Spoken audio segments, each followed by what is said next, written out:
Profit ഓർഗനൈസേഷനുമായി ബന്ധപ്പെട്ട് കുറെ കേട്ടുകേൾവിയില്ലാത്ത കുറെ വേർഡ്സുകൾ നമ്മൾ ഡിസ്കസ് ചെയ്യുന്നുണ്ട്. അത് ഏതെല്ലാമാണെന്നാണ് ഞാൻ ഇന്ന് പറയാൻ പോകുന്നത്. നോൺ പ്രോഫിറ്റ് ഓർഗനൈസേഷനിൽ ഉപയോഗിക്കുന്ന സം പെക്യൂലിയർ ഐറ്റംസ് ഏതൊക്കെയാണ്? ഇവിടെ ഞാൻ ഏകദേശം ഒരു 12 ഐറ്റത്തിനെ കുറിച്ച് ഡിസ്കസ് ചെയ്യുന്നുണ്ട്. ഇതിൽ ഒട്ടുമിക്ക ഐറ്റങ്ങൾ നിങ്ങൾക്ക് അറിയാവുന്നതായിരിക്കും. നമുക്ക് നോക്കാം, എങ്കിലും നമുക്ക് ഓരോ ഐറ്റത്തിനെ കുറിച്ച് ഡിസ്കസ് ചെയ്യാം. ഇവിടെ ആദ്യത്തെ ഐറ്റം എന്ന് പറയുന്നത് സബ്സ്ക്രിപ്ഷൻ. എന്താണ് സബ്സ്ക്രിപ്ഷൻ?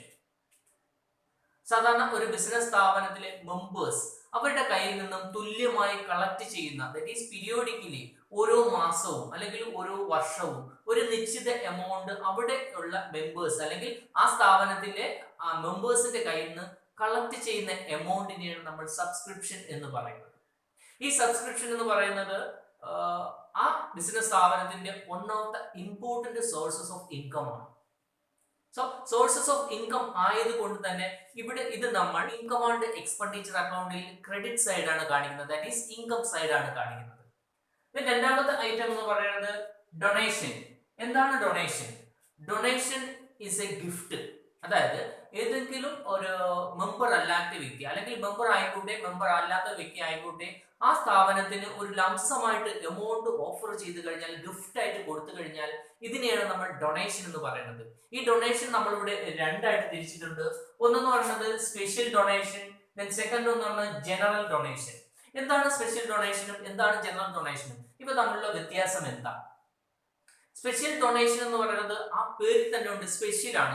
ഏതെങ്കിലും ഒരു പർട്ടിക്കുലർ ഇവന്റ് വേണ്ടി അല്ലെങ്കിൽ ഒരു പർട്ടിക്കുലർ ഏതെങ്കിലും ഒരു പർട്ടിക്കുലർ ഐറ്റത്തിന് വേണ്ടി കളക്ട് ചെയ്യുന്ന അല്ലെങ്കിൽ ഗിഫ്റ്റ് ആയിട്ട് ആരെങ്കിലും തന്നു കഴിഞ്ഞാൽ ഇതിനെയാണ് നമ്മൾ സ്പെഷ്യൽ ഡൊണേഷൻ എന്ന് പറയുന്നത്. ഈ സ്പെഷ്യൽ ഡൊണേഷൻ ഉപയോഗിച്ചുകൊണ്ട് എന്താണോ ആവശ്യപ്പെട്ടിരിക്കുന്നത് അത് മാത്രമേ നിറവേറ്റാൻ പറ്റുകയുള്ളൂ. സോ ഇതൊരു ഇൻകം തന്നെയാണെന്നുണ്ടെങ്കിലും ഇത് ഒരു പർട്ടിക്കുലർ പോയിന്റ് അല്ലെങ്കിൽ ഒരു സ്പെഷ്യൽ ഐറ്റം ആയതുകൊണ്ട് തന്നെ ഇത് നമ്മൾ ബാലൻസ് ഷീറ്റിൽ ലയബിലിറ്റി സൈഡാണ് കാണിക്കുന്നത്. എന്നാൽ നേരെ മറിച്ച് ജനറൽ ഡൊണേഷൻ ആണെന്ന് പറഞ്ഞാൽ ഇതും ഒരു ഗിഫ്റ്റ് തന്നെയാണ്. പക്ഷേ ഈ ഗിഫ്റ്റ് തന്നിട്ട് ഇന്ന ആവശ്യത്തിന് വേണ്ടി എന്ന് മുൻകൂട്ടി പറയാതെ ഏത് രീതിയിലെങ്കിലും ഒരു ലംസം എമൗണ്ട് ഗിഫ്റ്റ് ആയിട്ട് കിട്ടിക്കഴിഞ്ഞാൽ ഇതിനെയാണ് നമ്മൾ ജനറൽ ഡൊണേഷൻ എന്ന് പറയുന്നത്. ഈ ജനറൽ ഡൊണേഷൻ ഏത് പർട്ടിക്കുലർ ഐറ്റത്തിന് വേണ്ടി എക്സ്പെൻസ് ചെലവാക്കണം എന്ന് പറയാത്തത് കൊണ്ട് തന്നെ നമുക്ക് ഇത് ഏതൊരു കാര്യം വന്നാലും ഇതിൽ നിന്ന് ഫണ്ട് നമുക്ക് എടുത്ത് ചെലവാക്കാവുന്നതാണ്. ഇതേ രീതിയിൽ കിട്ടുന്ന ലംസം എമൗണ്ട് ഗിഫ്റ്റ് ആയിട്ട് കിട്ടുന്നതിനാണ് നമ്മൾ ജനറൽ ഡൊണേഷൻ എന്ന് പറയും. ഈ ജനറൽ ഡൊണേഷൻ ഒരു ഇൻകം ആയിട്ട് തന്നെ ട്രീറ്റ് ചെയ്യുകയും നമ്മൾ ഇൻകം ആൻഡ് എക്സ്പെൻഡിച്ചർ അക്കൗണ്ടിൽ ക്രെഡിറ്റ് സൈഡ് കാണിക്കുകയും ചെയ്യുന്നു. അടുത്തൊരു ഐറ്റം എന്ന് പറയുന്നത് ലെഗസി. എന്താണ് ലെഗസി? ലെഗസി എന്ന് പറഞ്ഞു കഴിഞ്ഞാൽ ഏതെങ്കിലും ഒരു പർട്ടിക്കുലർ മെമ്പർ നമ്മുടെ സ്ഥാപനത്തിൽ ജോയിൻ ചെയ്തതിന് ശേഷം ആ വ്യക്തിയുടെ മരണശേഷം എന്റെ സ്വത്തുവകകൾ നിങ്ങൾ എടുത്തോളൂ എന്നുകൊണ്ട് മുൻകൂട്ടി എഴുതി തയ്യാറാക്കി എന്തെങ്കിലും നോൺ പ്രോഫിറ്റ് ഓർഗനൈസേഷന് കിട്ടിക്കഴിഞ്ഞാൽ ഇത്തരം ഐറ്റങ്ങളെയാണ് നമ്മൾ ലെഗസി എന്നറിയപ്പെടുന്നത്. ദാറ്റ് ഈസ് ആ പർട്ടിക്കുലർ വ്യക്തിയുടെ മരണശേഷം ആ വ്യക്തിയുടെ പ്രോപ്പർട്ടീസ് എല്ലാം ഈ സ്ഥാപനത്തിന്റെ കസ്റ്റഡിയിലോട്ട് വന്നു ചേരുന്നു. ഇത്തരം ഐറ്റങ്ങളെയാണ് നമ്മൾ ലെഗസി എന്നറിയപ്പെടുന്നത്. അടുത്തത് ലൈഫ് മെമ്പർഷിപ്പ് ഫീ. നമ്മൾ പറഞ്ഞു സാധാരണ ഒരു മെമ്പേഴ്സിന്റെ കയ്യിൽ നിന്ന് പീരിയോഡിക്കലി സബ്സ്ക്രിപ്ഷൻ കളക്ട് ചെയ്യും. ഇങ്ങനെ പീരിയോഡിക്കലി കളക്ട് ചെയ്ത് കഴിഞ്ഞാൽ എല്ലാ മാസവും നമ്മൾ നിശ്ചിത എമൗണ്ട് കൊടുക്കേണ്ടതായിട്ട് വരും. എന്നാൽ ചില വ്യക്തികളുടെ അല്ലെങ്കിൽ ചില മെമ്പേഴ്സിന്റെ കയ്യിൽ നിന്നും റെഗുലർ ഇൻകം കിട്ടാത്ത വ്യക്തികളുണ്ടാവും. ഇങ്ങനെ റെഗുലർ ഇൻകം കിട്ടാത്ത വ്യക്തികളുടെ കയ്യിൽ നിന്നും ഒരു ബൾക്ക് എമൗണ്ട് വ്യക്തിയുടെ കയ്യിൽ നിന്ന് വാങ്ങിച്ചത് അത് ബാലൻസ് ഷീറ്റിന്റെ ലയബിലിറ്റി സൈഡ് ഷോ ചെയ്യുകയും ഓരോ പ്രാവശ്യവും സബ്സ്ക്രിപ്ഷൻ വരുമ്പോൾ ഈ പർട്ടിക്കുലർ വ്യക്തിയുടെ കയ്യിൽ നിന്ന് എമൗണ്ട് വാങ്ങിക്കാതെ ഈ മുൻകൂട്ടി വാങ്ങിച്ച ലംസം എമൗണ്ടിന് കുറച്ച് എമൗണ്ട് ഡിഡക്ട് ചെയ്ത് സബ്സ്ക്രിപ്ഷനായിട്ട് മാറ്റി വയ്ക്കും. ഇങ്ങനെ ഏതെങ്കിലും ഒരു വ്യക്തി ഒരു മെമ്പേഴ്സിന്റെ കയ്യിൽ നിന്നും ലംസം എമൗണ്ട് വാങ്ങിച്ചു കഴിഞ്ഞാൽ ഇതിനെയാണ് നമ്മൾ പറയുന്നത് ലൈഫ് മെമ്പർഷിപ്പ് ഫീ എന്നറിയപ്പെടുന്നത്. അടുത്തത് entrance fee or admission fee. സാധാരണ ഒരു മെമ്പർ നോൺ പ്രോഫിറ്റ് ഓർഗനൈസേഷനിൽ ജോയിൻ ചെയ്യണമെന്നുണ്ടെന്നുണ്ടെങ്കിൽ ഒരു നിശ്ചിത എമൗണ്ട് ഫീസ് ആയിട്ട് കൊടുക്കേണ്ടതായിട്ടുണ്ട്. നമ്മൾ സ്കൂളുകളിലായാലും അതുപോലെ തന്നെ ഹോസ്പിറ്റലിലായാലും നമ്മൾ അഡ്മിഷൻ ഫീ അല്ലെങ്കിൽ എൻട്രൻസ് ഫീ അവിടെ എടുക്കേണ്ടതായിട്ടുണ്ട്. ഇങ്ങനെ കളക്ട് ചെയ്യുന്ന എമൗണ്ടിനെയാണ് നമ്മൾ എൻട്രൻസ് ഫീ അല്ലെങ്കിൽ അഡ്മിഷൻ ഫീസ് എന്ന് പറയുന്നത്. ഇത് രണ്ടും ഒരു ഇൻകം തന്നെയാണ്. ഇൻകം ആയതുകൊണ്ട് തന്നെ നമ്മൾ ഇൻകം ആൻഡ് എക്സ്പെൻഡിച്ചർ അക്കൗണ്ടിന്റെ ഇൻകം സൈഡാണ് കാണിക്കുന്നത്. അടുത്തത് ആറാമത്തെ പോയിന്റ് എന്ന് പറയുന്നത് സെയിൽ ഓഫ് ഓൾഡ് അസറ്റ്സ്. നമ്മളൊരു സപ്പോസ് ഒരു ആർട്സ് ആൻഡ് സ്പോർട്സ് ക്ലബ് ആണെന്ന് വെച്ചു. ഈ ആർട്സ് ആൻഡ് സ്പോർട്സ് ക്ലബിൽ അവിടുത്തെ മെറ്റീരിയലുകൾ, ദാറ്റ് ഈസ് അവിടുത്തെ പ്രോപ്പർട്ടീസുകൾ നമ്മൾ കുറെ നാൾ കഴിയുമ്പോൾ നമ്മൾ അതിന്റെ സെക്കൻഡ് ഹാൻഡ് നമുക്ക് സെയിൽ ചെയ്യാറുണ്ട്, അല്ലെങ്കിൽ നമുക്ക് ഉപയോഗശൂന്യമായ അസറ്റുകൾ എടുത്ത് വിൽക്കാറുണ്ട്.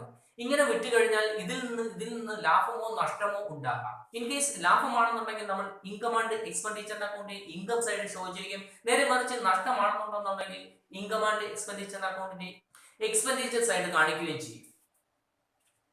അടുത്ത ഐറ്റം എന്ന് പറയുന്നത് സെയിൽ ഓഫ് പീരിയോഡിക്കൽസ്. നേരത്തെ പറഞ്ഞതുപോലെയാണ് sale of periodicals, sale of news papers.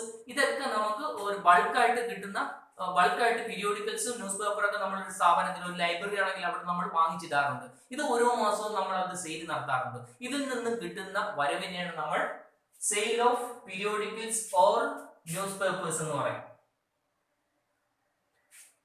Sale of periodicals or news papers. എട്ടാമത്തെ പോയിന്റ് എന്ന് പറയുന്നത് പേയ്മെന്റ് ഓഫ് ഹോണറേറിയം. ഒരു കൂട്ടം മെമ്പേഴ്സ് നമ്മൾ സ്റ്റാർട്ട് ചെയ്യുന്ന ബിസിനസ് ഓർഗനൈസേഷൻ ആയതുകൊണ്ട് ഇതിനെ മാനേജ് ചെയ്യാൻ വേണ്ടി ഈ ഒരു കൂട്ടം മെമ്പേഴ്സിന്റെ കയ്യിൽ നിന്നും ചില വ്യക്തികളെ നമ്മൾ എലക്ട് ചെയ്തെടുക്കും. അവരായിരിക്കും ഈ സ്ഥാപനം നല്ല രീതിയിൽ റൺ ചെയ്ത് കൊണ്ടുപോകുന്ന.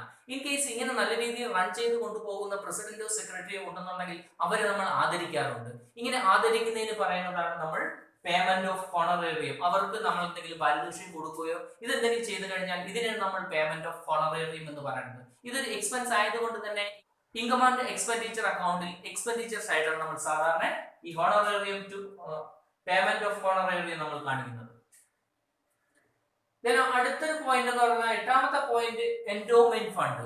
നമ്മൾ നേരത്തെ പറഞ്ഞതുപോലെ തന്നെയാണ് എൻഡോമെന്റ് ഫണ്ട് എന്ന് പറഞ്ഞാൽ ചെറിയൊരു എമൗണ്ട് ഏതെങ്കിലും ഒരു പർട്ടിക്കുലർ ഐറ്റത്തിന് വേണ്ടി നമ്മൾ സ്മാൾ എമൗണ്ട് ആദ്യം കോൺട്രിബ്യൂട്ട് ചെയ്ത് ഒരു വർഷം കഴിയും അല്ലെങ്കിൽ ഒരു പർട്ടിക്കുലർ കാലയളവ് കഴിയുമ്പോൾ അതിൽ നിന്ന് നമുക്ക് ഒരു ഫണ്ട് കിട്ടും. ദാറ്റ് ഈസ് നമ്മളുടെ സ്ഥാപനം ഏതെങ്കിലും ഒരു പർട്ടിക്കുലർ ഇൻവെസ്റ്റ്മെന്റ് നടത്തുകയാണെന്നുണ്ടെങ്കിൽ നമ്മൾ സ്മാൾ എമൗണ്ട് അവിടെ കോൺട്രിബ്യൂട്ട് ചെയ്യുകയും ഒരു നിശ്ചിത കാലയളവ് കഴിയുമ്പോൾ അതിൽ നിന്ന് നമുക്കൊരു ഫണ്ട് കിട്ടും. ഇതിനെയാണ് നമ്മൾ സാധാരണ അറിയപ്പെടുന്നത് എൻഡോമെന്റ് ഫണ്ട് എന്ന് അറിയപ്പെടുന്നത്. അടുത്തൊരു പോയിന്റ് എന്ന് പറഞ്ഞാൽ ഗവൺമെന്റ് ഗ്രാന്റ്സ്.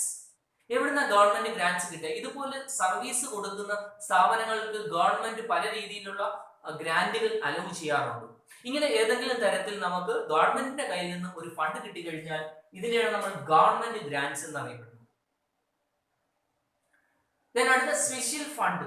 സ്പെഷ്യൽ ഫണ്ട് എന്ന് പറഞ്ഞാൽ നേരത്തെ പറഞ്ഞതുപോലെ തന്നെയാണ് നമ്മുടെ ആർട്സ് ആൻഡ് സ്പോർട്സ് ക്ലബ് ആണെന്നുണ്ടെങ്കിൽ അവിടെ ഒരു ടൂർണമെന്റ് കണ്ടക്ട് ചെയ്യാൻ വേണ്ടി നമുക്ക് ഒരു വ്യക്തിയുടെ കയ്യിൽ നിന്ന് നല്ലൊരു എമൗണ്ട് കിട്ടിക്കഴിഞ്ഞാൽ ആ ഒരു പർട്ടിക്കുലർ ടൂർണമെന്റിന് വേണ്ടി കിട്ടുന്നത് ആയതുകൊണ്ട് തന്നെ ഇത് സ്പെഷ്യൽ ഫണ്ട് ആയിട്ട് ട്രീറ്റ് ചെയ്യുകയും നമ്മൾ ബാലൻസ് ഷീറ്റിൽ ലയബിലിറ്റി സൈഡാണ് ഈ ഫണ്ടുകളെല്ലാം കാണിക്കുന്നത്. ഇങ്ങനെ ഏതെങ്കിലും ഒരു പർട്ടിക്കുലർ ഐറ്റം പറഞ്ഞുകൊണ്ട് സ്പെഷ്യൽ ആയിട്ട് കിട്ടുന്നതിനാണ് നമ്മൾ സ്പെഷ്യൽ ഫണ്ട് എന്നറിയപ്പെടുന്നത്.